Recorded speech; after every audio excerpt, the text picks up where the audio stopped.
Here to share some of her favorite dishes from her recent trip to France is Vijaya Selvaraju. Hey, Vijaya. Hi, Mary. First off, love this dress. You look beautiful. Thank you, as do you. I love like all the birds that you have floating along. I love a bird and I love a dot. We're nailing it today. We're matching. We are matching. So, Vijaya, you just went to France, right? That's right. Because your husband's from France. Yes, he's from France. Actually, my dad's side of the family, a good portion is in France as well. Oh. So it's really nice because we get to go back. Yeah. We celebrated Christmas for the first time with our little one there, which is really special. That's so nice. So we had a really great time. That's honestly, when I go to France, and I'm assuming you're the same as me. Yes.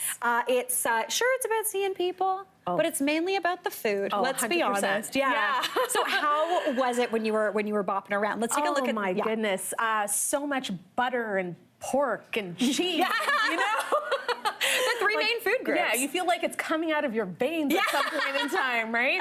But the food scene is really eclectic. So of course you have those French classics like boeuf bourguignon and coq au vin. But it's really nice to explore because when you go from region to region, there's specialties that you may not have heard of before. Yeah. But they're so delicious in their own way. So it's really nice to explore. It really is. Yeah. I love that. Well, so you took a couple of videos and pictures when you were away. Yes. So let's take a look at some of your faves. So what's this first one that we're going to take a look at? So the first one is a classic. You might have heard of it before. It's a sole meunière, which is a piece of sole that's sort of like you have a little bit of flour, seasoned flour, and then it's fried in butter until the butter gets nice and nutty with a little bit of lemon, some parsley, nice and simple. And the great part about this is when you're having it at a restaurant, they serve it tableside and they do this service where they remove the bones from the fish. And it's just an art. So it's really beautiful to watch. It's dinner and show. It's dinner and show. Yeah.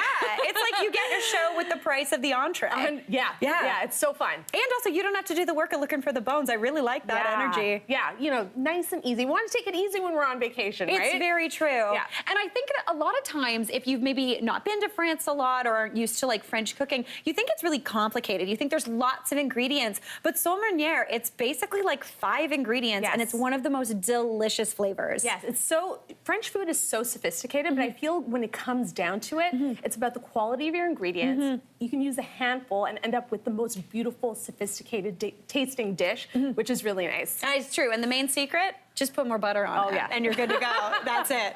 All right. A pack of butter in my back pocket for emergency situations. Okay, I'm going to tell you a fun fact about me. Anytime I'm in France, I go to a grocery store. I go to any grocery store I see, and I do butter tastings. So you go in and you buy all the different types of butter, the ones with lots of salt, the ones with no salt, the ones that have truffle in it. And you do, as opposed to a cheese board, you just take little bites of butter to see which one you like best. Yeah, the cholesterol is popping after this. You don't tasting. Don't tell your doctor, but it's fine.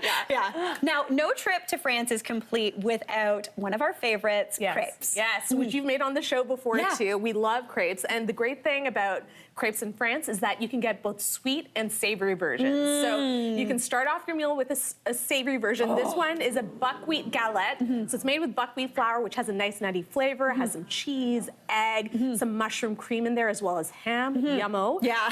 And the second one is a sweet crepe. So this one had hazelnut ice cream over the top, a house-made chocolate sauce. Those mounds that you see there, Mary, are mounds of whipped cream. I'm dead. The volume of whipped cream was insane. I literally, you know when you're talking to someone and you start salivating? Yes. Yeah, that's what's happening Reel right it now. back in, Mary. Reel it in. Oh my gosh, amazing. Now, that's an amazing thing. I love that you had plated crepes, because I usually think of crepes as like street food. You're walking around, you're holding it in your hand. So you had a nice plated crepe, which is a good experience. Yeah. But what about the street food in France? The street food is excellent. So of course you can, go out and grab a street crepe, which is equally delicious. But I love going to the outdoor markets. And when you go to the outdoor markets, they're really beautiful. You can get a variety of different cheeses. You see all the vendors, beautiful meats and charcuterie, and foods from different parts of the world. And one of the dishes that I absolutely have to have every time I go to France are these spicy salt cod fritters that come from Martinique and Guadeloupe. So those are 2 departments of France. And they're tiny, they're crispy, they have a beautiful spicy flavor to them because they have scotch bonnet in them. And the dipping sauce that comes with it is equally fiery and spicy. And you might not necessarily put those 2 things together, French and spicy. No. but It works. It's nice. And Yeah. sometimes when you need a break from the butter and cheese, this is a good one to go to. That's a good thing to do. You go for the fried little fritters. Yes. So you're going to show us how to make some little cod fritters today, aren't you? Yes, Okay. that's right. Shall we get into it? Let's get right into it. So these are called Accras de Morue in French, but we call them spicy salt cod fritters Yeah. to make it nice and simple for everyone. Yeah.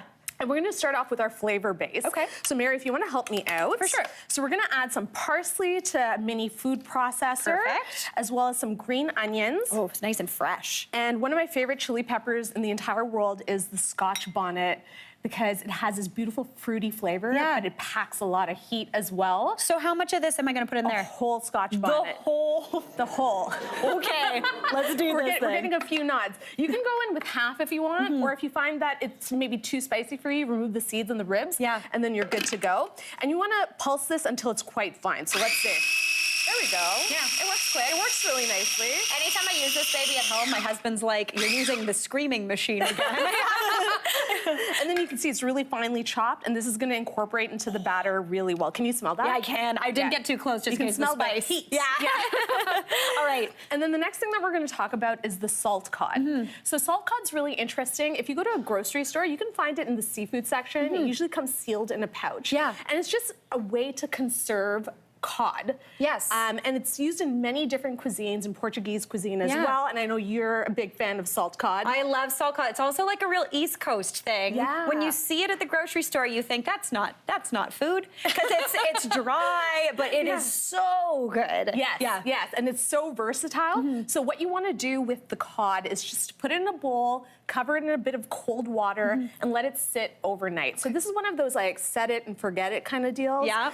And then as it sits overnight, it rehydrates, all of that excess salt leaches out into the water, and then you're left with a rehydrated piece of cod. Okay, cool. Okay? Then you put that cod into more cold water, simmer it for about 15 minutes until it's nice and tender, and that's what we have here. And you can see that it flakes really nice and easily. Yeah, beautiful. So don't turn a blind eye to the salt cod when you're at the grocery store, No. because it's an interesting ingredient, something that everyone should try. Totally, I agree. Yeah. Okay, so we've got our salt cod. Yes. We've got here, it's all like blitzed up. Exactly. So Okay. you want to blitz it in that same food processor. We're using this one tool for everything. I love it. Love it. Until it's nice and fine like this. Perfect. And then now we're going to create our batter. Okay. Really, really simple. We have some all-purpose flour here. And Mary, if you can add the baking soda. Perfect for a little lift. That's right. As well as some salt. Okay. And we're going to give that a nice whisk. Keep in mind that the salt cod already has a little bit of residual salt left in it. So you don't want to go too heavy-handed on the salt. No, definitely not. And we're going to go in with some water. So Just plain water. Just plain water. Okay, I like That's this. right. And the way I describe this, it's not a dough, it's not a batter, it's somewhere in between. Okay. Because it's gloopy in texture. Gloopy. That's my favorite descriptor because it really tells you what it's supposed to look like. Kind of Yes. gluey. Yes, Yeah. exactly. So Mary is getting right on in there. I love. You see the gloopy? Oh, I see the gloop. It's like a really thick pancake Yes, batter, exactly. essentially. Okay, beautiful. Exactly. So it's gonna give the salt cod fritters a nice chew to them. Yeah. There you go. She's getting it. She's getting it. She's getting it. And then we're probably gonna switch over to a spoon or spatula to Okay, mix in the perfect. rest of the ingredients. So I'm gonna tip in our salt cod. Beautiful. And this is also great for if you have someone in your life that doesn't necessarily love fish or seafood. This is a great introduction because it's fried first and foremost. Yes. Everybody likes it And- if it's fried, I guarantee you. And also, the cod is so finely shredded that you barely know that it's in there. yeah. You know? It just adds this like little funk. Let me tip that in. Tap that Love in. that color. That spice and that color. Oh my gosh. Okay, so this looks beautiful. We've Right? got some oil that is, what do we want it to be at? About 375. Oh So my you want gosh, it. we nailed it, Are we? Vijaya. High five. Oh my gosh, go. that never happens in the world of cooking television. We're there. Yeah. All right, so we've got this batter. Yes. So it's nice and mixed. Okay. You can do this one of two ways. Okay. So you can either take a little spoon like this, scoop out a tablespoon, and then gently lower it into the oil.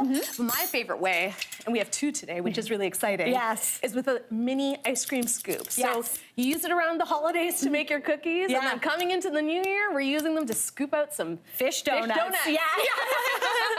Perfect. Right? So a tablespoon or so. Okay. And then get nice and close to the oil. Oh my And then gosh. release in there. I can see that little bit of chili too, and they're starting to get golden. Yes. And you can smell all the ingredients. You can smell the scallions. You can smell that pop of chili in there as well. Yes. And you want to fry these for about 3 to 4 minutes until they get nice and crispy. It doesn't take too long. Okay. And this is a great appetizer, Mary. So I just sit there with like my little Popcorn bowl full of these babies? Yeah, dipping that would and be me eating. too, yeah.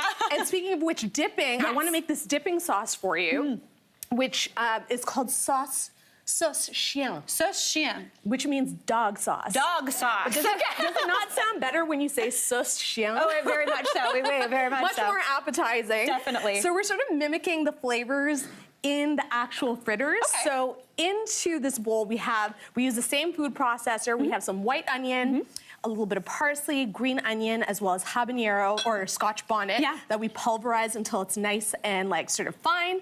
And then the key here is to add some boiling water to the mix. And so what the boiling water does is really mellows out the flavors of the onions and really gets all of those flavors mingled with one another. It lightly cooks it, but just a little, so it's still fresh. Just a hint. Beautiful. We're gonna add in some olive oil. Beautiful. Let's see if these limes are nice and juicy I for mean, you. let's hopefully. We already had one bum lime. Let's see if we got another. Let's see. Oh no, this is a good one. This is a nice one. Nice. Okay. So that little pop of citrus as well. I like using lime because it gives you that tropical vibe. It really does. Like you're on the islands of Martinique. Yeah. Guadeloupe. But we're here in the cold. Yeah, her in the cold. All right. And that's the sauce done, That right? looks so good. Shall we dig into one of these? So they're done, nice and crispy. This is what you get, this crispy little, it looks like a little donut hole, but boy, oh geez, does it not taste like one in the best way possible. a nugget of love. A nugget of love. Vijaya, Cheers. bon chance to you. Thank you. Hey, Mary here.